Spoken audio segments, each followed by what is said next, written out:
देखिए, चुनाव का समय है। सत्ता पक्ष विपक्ष अपनी अपनी बातों को रखेगा। इस बात में कहीं कोई दो राय नहीं है कि जिस तरीके से बिहार में प्रधानमंत्री जी के तीसरी बार प्रधानमंत्री पद की शपथ लेने के बाद एक के बाद एक विकास की बड़ी परियोजनाओं को धरातल पर उतारा गया है, जिसमें सिर्फ शिलान्यास ही नहीं, उद्घाटन भी उसमें शामिल है। आप पटना का ही एयरपोर्ट देख लीजिए, जहाँ पे हम लोग खड़े हैं।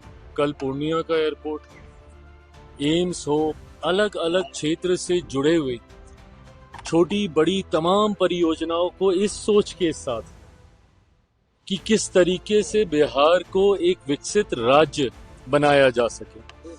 अब ऐसे में अगर विपक्ष को ये सारी बातें नहीं दिखती और उनको सिर्फ भ्रमित करने वाले मुद्दों को ही जनता के बीच लेकर जाना है, एसआईआर का मुद्दा हो, संविधान का हो, यही सारी बातों को अगर उनको जनता के बीच लेकर जाकर उन्हें भ्रमित करने का ही कार्य करना है, तो ये विपक्ष की सोच हो सकती है।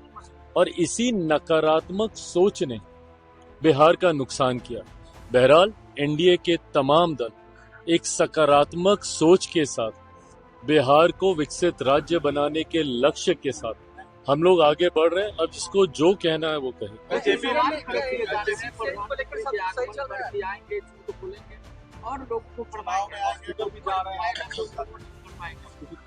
देश के प्रधानमंत्री हैं, आप उनकी नीतियों से सहमत असहमत हो सकते हैं, पर प्रधानमंत्री को इस तरीके से झूठा कहना, प्रधानमंत्री के बारे में अब शब्दों का इस्तेमाल करना, चोर चोरी जैसे शब्दों से उन्हें घेरना, मैं नहीं मानता कि उचित है। बहरहाल जनता ने हर बार जवाब देने का काम किया है।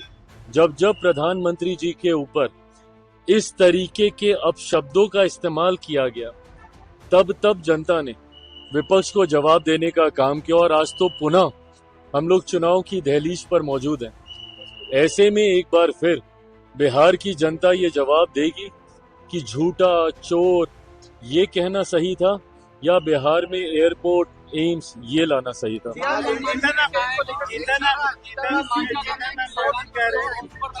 रहे हैं कि 20 सीट नहीं मिला तो 100 सीटों पर लड़ेंगे, क्या कहिएगा? कुछ नहीं, अपनी पोजीशनिंग जरूर वो कर रहे होंगे, पर हकीकत है कि अभी चर्चाओं की शुरुआत नहीं हुई। लंबा समय हम लोग नए उपराष्ट्रपति जी के चुनाव में हम लोग व्यस्त थे। अब जबकि नए उपराष्ट्रपति जी ने शपथ ग्रहण करके अपना कार्यालय और अपना कार्यभार संभाल लिया, मैं मानता हूं कि अब औपचारिक तौर पर जल्द चुनाव को लेकर, सीटों के बंटवारे, सीटों के चयन को लेकर अब चर्चा की शुरुआत शुरू होगी।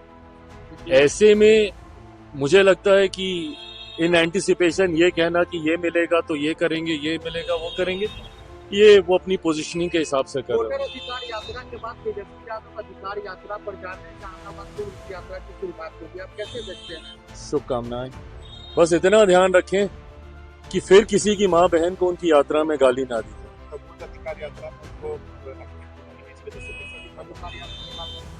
जिस तरीके से उन्होंने किसी दूसरे के पीछे, और वो भी एक ऐसी पार्टी जो पूरी तरीके से कम बिहार में अपना जनाधार खो चुकी है, कांग्रेस के नेता के पीछे वो चलते दिखे, और जिस तरीके से हर जगह उनको साइडलाइन किया गया, उनके लिए गाड़ी तक वो चला लिए, पर उसके बाद भी उनके चेहरे को कांग्रेस के क्या नेता प्रतिपक्ष के द्वारा उनके चेहरे को मुख्यमंत्री पद के लिए घोषित नहीं किया गया।